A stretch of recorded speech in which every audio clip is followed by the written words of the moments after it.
contact with distant lands.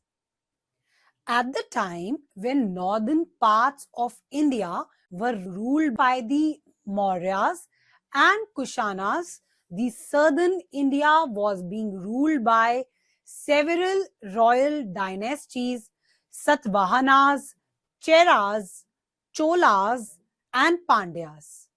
These kingdoms prospered and flourished because they developed trade contact with distant lands. Traders from distant lands, especially from the Roman Empire, came to these kingdoms to take pepper, gold, and precious stones. Cholas, Cheras, and Pandyas. The region to the south of river Krishna is known as South India. This region was known as Tamilakam or the Tamil region in ancient times. The Cholas, Pandyas, and Cheras were the three powerful dynasties ruling in this region. These dynasties had two centers of power, one inland and the other on the coast. These centers helped them to trade inland and with other countries through sea routes. Our main source of information about these kingdoms is the Sangam literature. This period is therefore known as the Sangam age. The Pandyas had their capital at Madurai in Tamil Nadu. The Pandya kings profited from trade with the Roman Empire and even sent embassies to the Roman Emperor Augustus. Nedun Sizian was a powerful Pandya ruler. The Chola kingdom, which was called Chola Mandalam, had its capital at Kaveri Pattinam, along the bank of the Kaveri river.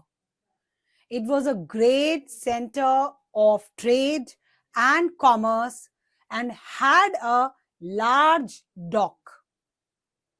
Karikal is regarded as the most powerful ruler of the Cholas.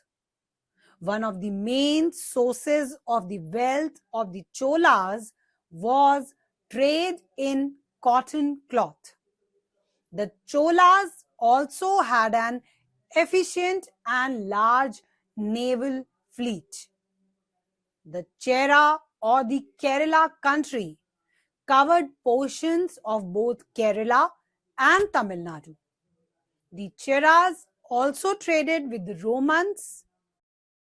Nedu Cheraladin was a famous king of this dynasty. All these three kingdoms were busy fighting with each other and also with Sri Lanka.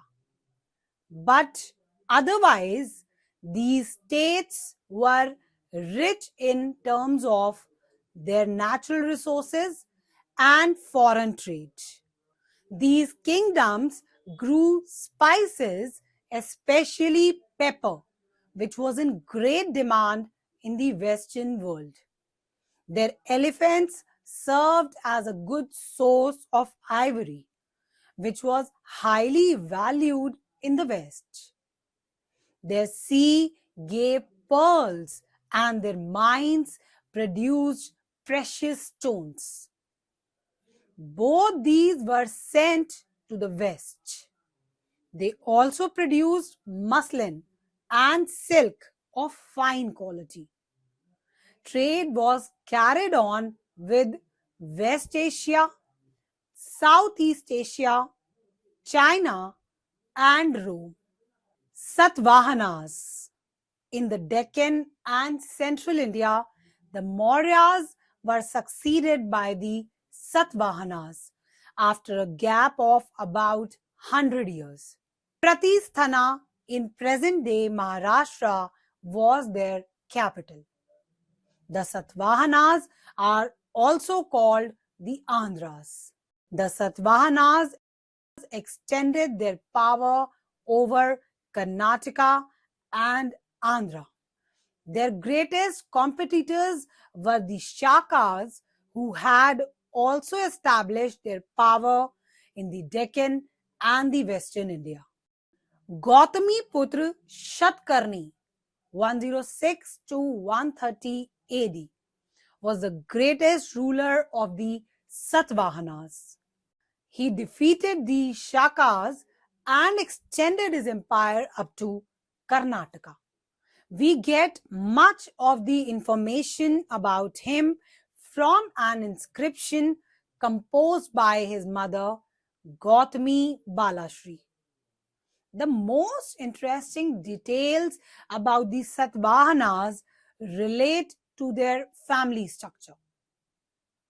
In Aryan society in North India, the father was the head of the family. But among the Satavahanas, kings were named after their mothers. Names such as Gautami Putra show the importance of the mother in the society. It seems that women were given more importance in the Satvahana society. Sculptures belonging to the period indicate that women took part in assemblies, in religious ceremonies, and in entertaining guests along with men. The Satvahanas gave tax-free villages as land grants to the Brahmanas and Buddhist monks. In return, these monks and priests spread the message of peace and codes of good conduct among the people. The Satvahana rulers were known as lords of the Dakshinapath. The Satvahana rulers encouraged trade. They traded with the Roman Empire. They issued coins of gold, silver, and copper. Some of their coins depict ships sailing in the ocean, indicating foreign travel. The Satvahanas were religiously tolerant. They worshipped Hindu gods and performed Vedic sacrifices. They also promoted Buddhism by giving gifts to the Buddhist monks. The Satvahanas built many rock-cut temples and monasteries. They constructed Buddhist stupas at Nagarjunakonda and Amravati in Andhra region. Thus, they were great patrons of art and architecture too. After the decline of the Mauryan Empire, another large empire did not arise in India for some time. But significantly, widespread contact started between Central Asia and India. From around 200 BC, many foreign groups from Central Asia entered India. They were the Indo-Greeks, Shakas, Parthians, and Kushanas.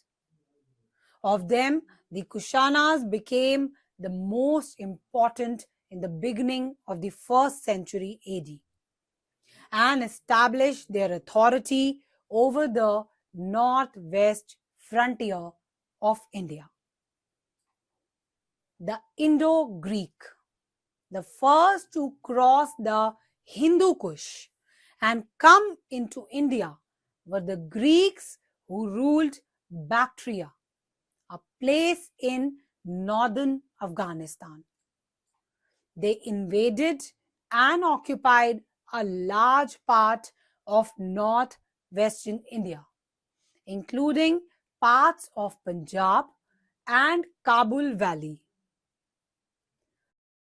The most famous Indo-Greek ruler was Menander, also known by the name Milinda. He had his capital at Sakala, present-day Sialkot in Pakistan.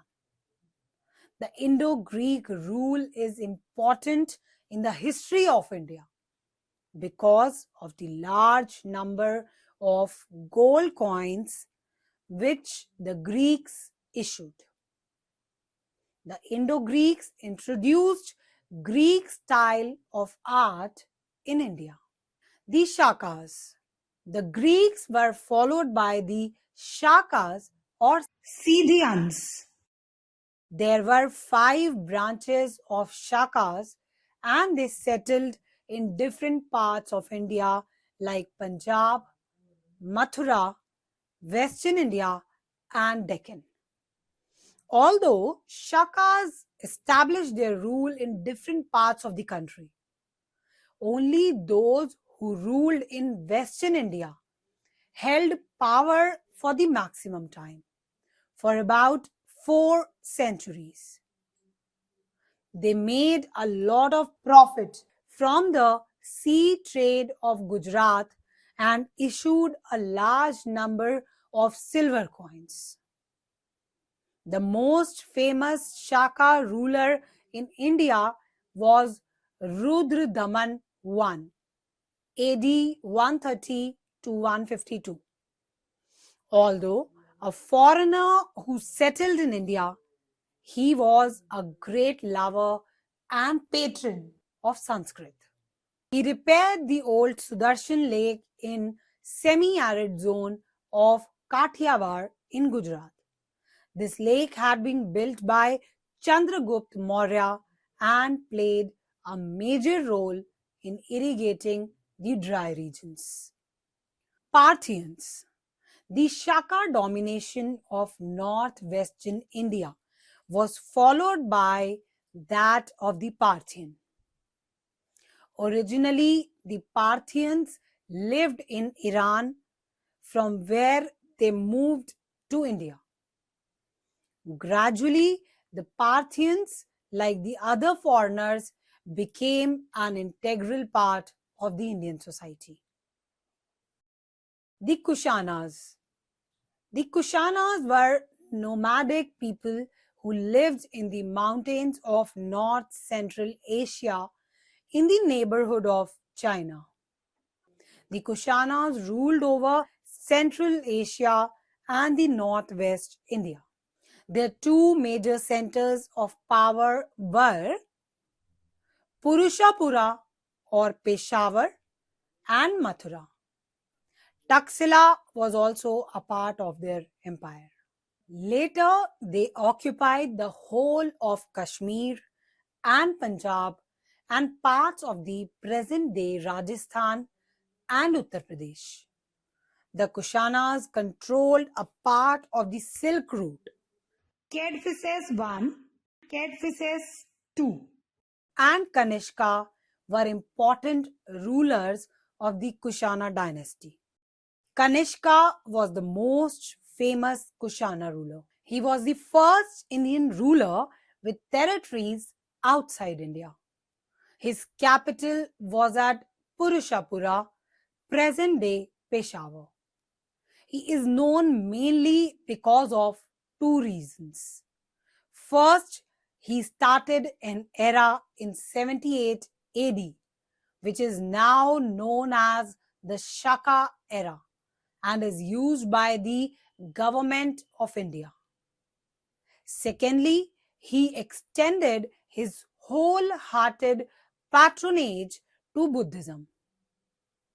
During his reign, the 4th Buddhist Council was held at Kashmir, where Buddhism was formally divided into 2 sects, Mahayana and Hinayana.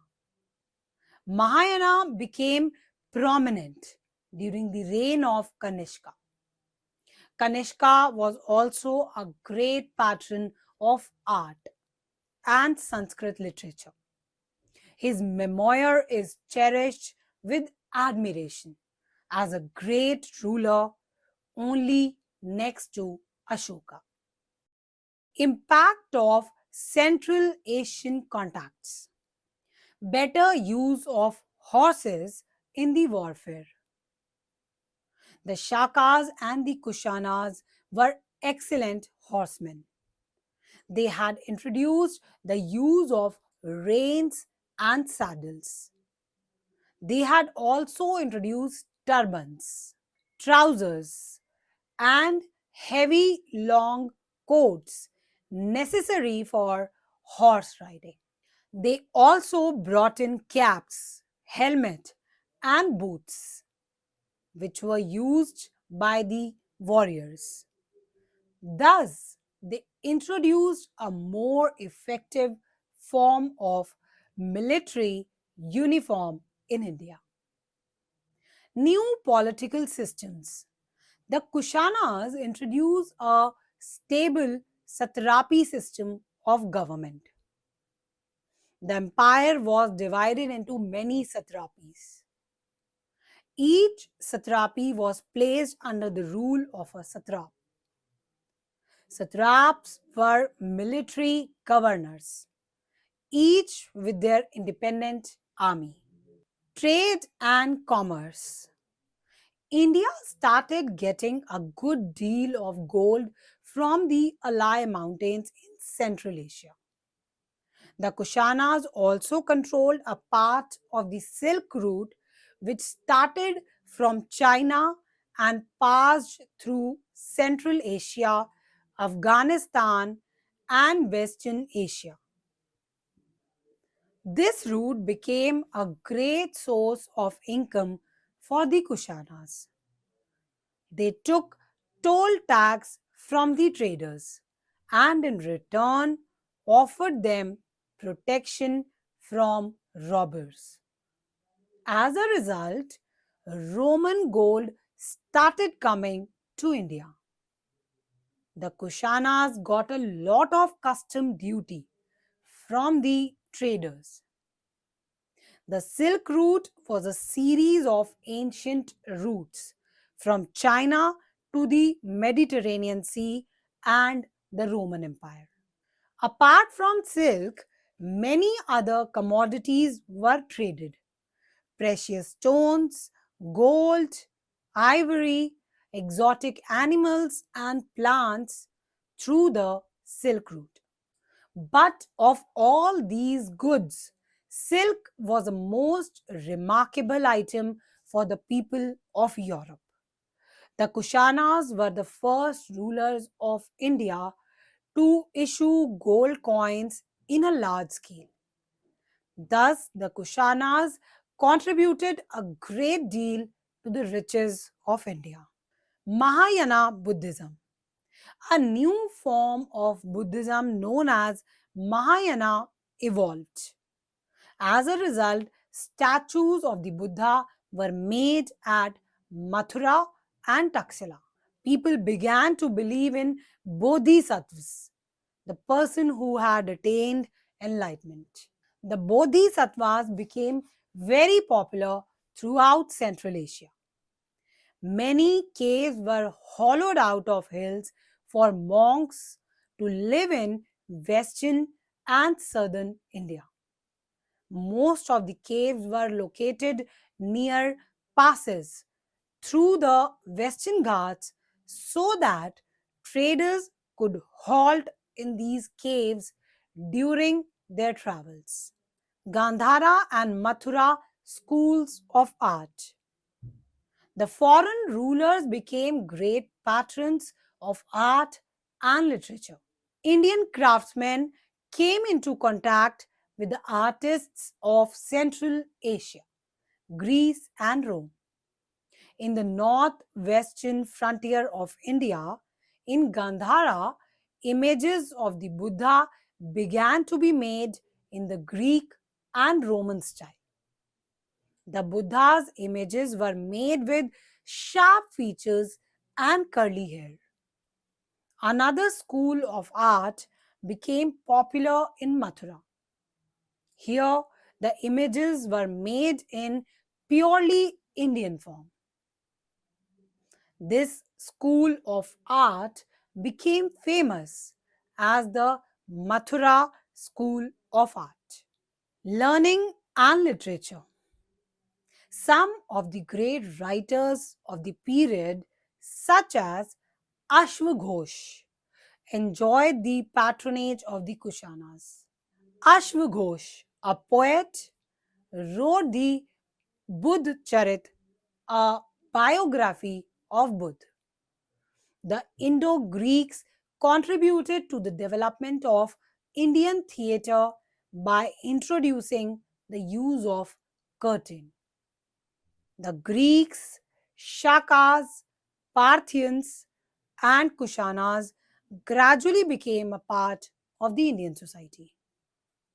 In no other period of ancient Indian history were the foreigners absorbed into Indian society on such a large scale.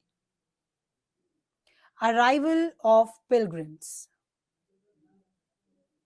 During this period, many Buddhist pilgrims, such as Fahin and Hyun Sang, came to India and wrote accounts of their travel and journey. These accounts are a very rich source of information about the political, social, economic, and cultural life of India. Seen from a foreigner's point of view, they gave us a fresh and new look at the conditions that prevailed in India during their visits. Emergence of Bhakti cult. Bhakti is a path of belief in which a person chooses a deity he or she has faith in. The devotion to his or her chosen deity is termed as bhakti. It is considered that if a devotee worships the chosen deity with a pure heart, the deity will appear in the form in which he or she may desire. Anyone, irrespective of his or her caste, could follow the path of bhakti. This was the time when bhakti became a central feature of later Hinduism. Shiv, Vishnu, and Durga became the main deities. No elaborate sacrifices were performed. Individual worship of a deity was emphasized.